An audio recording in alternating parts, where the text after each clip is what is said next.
right? So Tori and I spent this last month and a half living in Palm Springs. We had an absolute blast here. Check it out, there's a Palm Springs sign. And now we are on our way. We are road tripping once again to Tucson, Arizona.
Finally made it to the Prickly Pear Cactus Margaritas. Cheers, babe.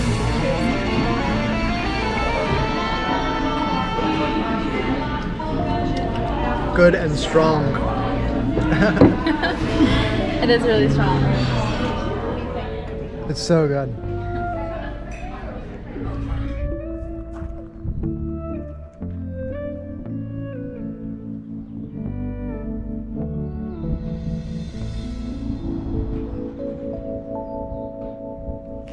All right, and Tori and I have made it to Tucson, Arizona. Leaving Palm Springs, came over to Tucson last night. It was really cool of a drive. Saw a lot of cool stuff. I hope you guys liked that travel. If you did, make sure you give me a thumbs up. And if you want to see more of our travels, I'm going to be doing a full Tucson video when we're done with our stay here, and then on to the next one. So if you want to see more cool things, more travels, more entrepreneur journey, because I also do a lot of my entrepreneur journey on this channel, then make sure to subscribe and don't forget to hit the bell so you're notified on the next video, and I will catch you guys on the next one. Later.